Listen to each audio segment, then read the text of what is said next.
यहाँ लेखक क्या कह रहे हैं कि फूल मालाएं माली से भेज देते हैं। माली मतलब आप लोग जानते हैं ना, गार्डनर।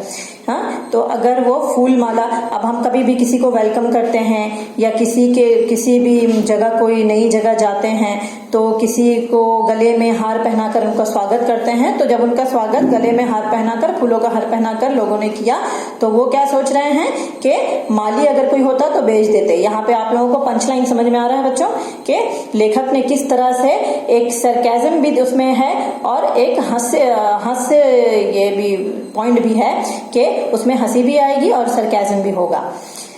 मुझे होटल के एक बड़े कमरे में ठहराया गया। मेरे कमरे के बाएं और सामने 2 हॉल थे। तो जब उनको लेखक जी को एक बड़े अच्छे होटल में बड़े कमरे में ठहराया गया और उनके कमरे के बाएं ओर, यानी लेफ्ट राइट होता है ना, दाएं और बाएं और सामने 2 हॉल थे। उनके रूम के सामने और भी 2 हॉल थे जिनमें लगभग 30-35 प्रतिनिधि ठहरे हैं। तो उसमें और भी 30-35 प्रतिनिधि यानी कि रिप्रेजेंटेटर या और भी जो भी प्रतिनिधि थे वहां पे ठहरे हुए थे। जैसे कि इनको चिट्ठी लिखकर बुलाया गया था, तो उसी तरह से और भी सारे प्रतिनिधि आए हुए थे, लेकिन इनको उच्च स्थान का, क्योंकि इनसे इनॉग्रेशन करवाना था, जैसा उन्होंने बोला ना, उद्घाटन आपसे करवाना था, तो उनको स्पेशल ट्रीटमेंट दिया गया और बड़े से अच्छे कमरे में होटल के रखा गया और बाकी दूसरे कमरे में 30-35 प्रतिनिधियों को ठहराया गया, लोगों को जो कि और भी उनको सम्मेलन के लिए बुलाया गया था, उनको ठहराया गया। मेरे 2 ईमानदार साथी भी मेरे ही कमरे में आ गए। मैंने सोचा ताला लगाया जाएगा तो उन्हें तकलीफ होगी। मैंने ताला नहीं लगाया।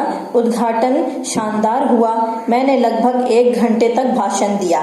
उनके साथ में और भी 2 प्रतिनिधि थे और भी 2 ईमानदार ऑनेस्ट लोग थे उनके साथ, रूममेट, तो वो भी साथ में थे। तो इसलिए लेखक जी जब बाहर निकलने लगे, समारोह में जाने लगे, यानी उस कॉन्फ्रेंस में जाने लगे, तो जाते जाते उन्होंने सोचा कि ताला लगा दूं, लेकिन फिर उनको ऐसा ख्याल आया कि अगर ताला लगा दूं तो मेरे साथ में और भी 2 प्रतिनिधि हैं जो कि कमरे में ही रहेंगे तो उनको तकलीफ हो जाएगी। मैंने ताला नहीं लगाया। ये सोचकर उन्होंने ताला नहीं लगाया और अपने कमरे का दरवाजा वैसे ही बिना ताला लगाए छोड़ दिया और उद्घाटन शानदार हुआ। वो उस समारोह में यानी मीटिंग में गए। जैसा कि आपने देखा है कि शीर्षक क्या है इस पाठ का, शीर्षक क्या है, ईमानदारों के सम्मेलन में, यानी a meeting of honest people. तो वो जब उस सम्मेलन में गए तो उद्घाटन बहुत ही शानदार हुआ। इनॉग्रेशन जो हुआ वो बहुत ही शानदार, भली भांति, बहुत अच्छे तरीके से हुआ। मैंने लगभग 1 घंटे तक भाषण दिया। लेखक जी बता रहे हैं कि मैं 1 घंटे तक भाषण देता रहा। लोग जा चुके थे, मैं था मुख्य अतिथि। अब लोग जो भी थे वहां पे जमा हुए थे, सब उनके भाषण को सुनकर लोग जाने लगे और ये जो लेखक जी हैं वो वहां के मुख्य अतिथि थे। अतिथि मतलब क्या होता है, गेस्ट, चीफ गेस्ट। मुख्य अतिथि मतलब चीफ गेस्ट थे वो, यानी सबसे स्पेशल गेस्ट थे वहां के, उस सम्मेलन के, उस समारोह के। तो मैं मुख्य अतिथि था। मुझसे लोग बातें कर रहे थे। अब जो कहीं पे भी आप जाएंगे, किसी कॉन्फ्रेंस में जाएंगे, सम्मेलन में जाएंगे, तो वहां जो मुख्य अतिथि होता है, किसी रिनॉन्ड पीपल को बुलाया जाता है, किसी बहुत जानकार या जानने वाले या बहुत ही किसी ग्रेट पुरुष को, पर्सनैलिटी को बुलाया जाता है, तो सब लोग उनको घेर लेते हैं, उनसे बात करना चाहते हैं। तो उसी तरह से लेखक को भी बहुत सारे लोग घेर लिया, उनसे बातें करने लगे।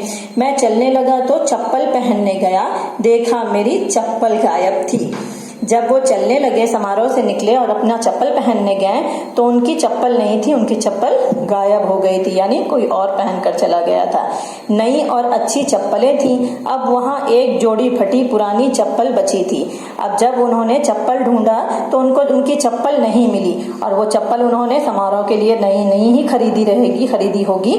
तो इसलिए बोल रहे हैं कि अब वहां एक ही जोड़ा फटा पुराना चप्पल पड़ा हुआ था। उनका चप्पल कोई पहनकर चला गया, उसके बदले में फटी पुरानी एक चप्पल बची हुई थी। मैंने उन्हें ही पहन लिया। यह बात फैल गई कि मेरी नई चप्पल कोई पहन गया और ये बात फैल गई, सबको पता चल गया, सारे प्रतिनिधियों को भी पता चल गया कि उनकी चप्पल गायब हो गई। देखा बच्चों, इससे क्या समझ में आता है कि ये सम्मेलन कितने ईमानदार लोगों का था। सबसे पहले तो चप्पल गायब हो गया, अब आगे आगे देखिए और क्या होता है इसमें। एक ईमानदार डेलीगेट मेरे कमरे में आए। जब वो वापस आए, आकर अपने कमरे में गए तो एक ईमानदार डेलीगेट यानी प्रतिनिधि, वो जो सम्मेलन था ना उसका प्रतिनिधि, डेलीगेट जो थे उनके कमरे में या रिप्रेजेंटेटर उनके कमरे में आए। कहने लगे, क्या आपकी चप्पलें कोई पहन गया? क्योंकि उनकी जवाबदेही होती है ना, जो रिप्रेजेंटेटर होते हैं, जो सम्मेलन को जो भी डेलीगेट होते हैं उनको जवाबदेही करनी पड़ती है, जवाब देना पड़ता है।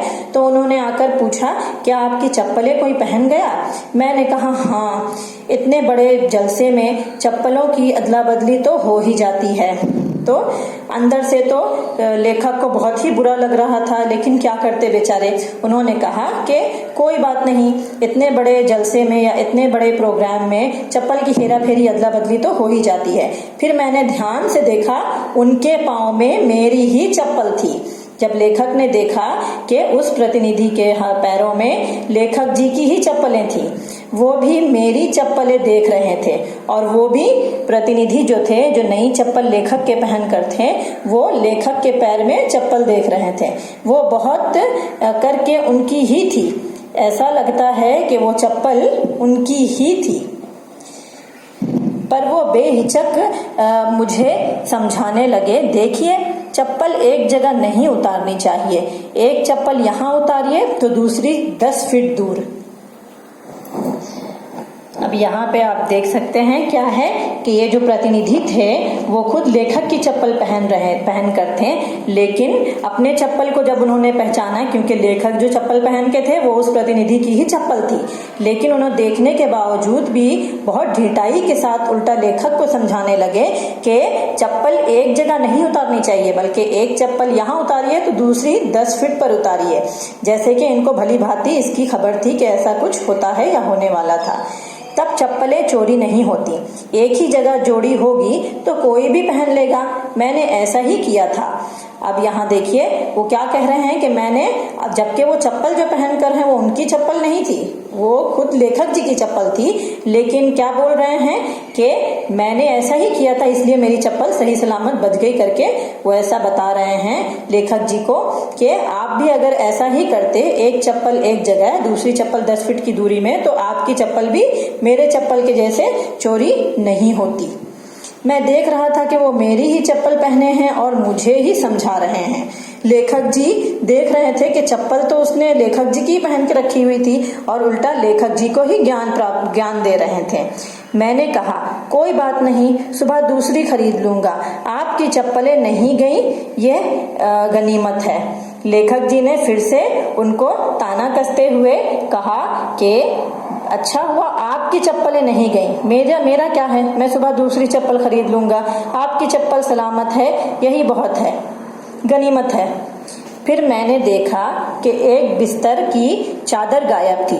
फिर जब वो अपने कमरे के ओर गए तो देखा कि कमरे के गद्दे के ऊपर की चादर गायब थी। मैंने आयोजनकर्ताओं से कहा तो उन्होंने जवाब दिया, होटल वाले ने धुलाने को भेज दी होगी।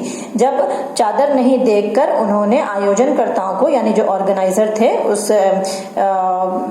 उस सम्मेलन के, उनको ऑर्गेनाइजर्स को, आयोजनकर्ता जो आयोजन करते हैं, जो सब मैनेज करते हैं आयोजन के कामों को, आयोजनकर्ताओं से पूछा कि चादर कहाँ है, तो उन्होंने जवाब दिया कि होटल वाले धुलने के लिए ले गए होंगे, दूसरी आ जाएगी।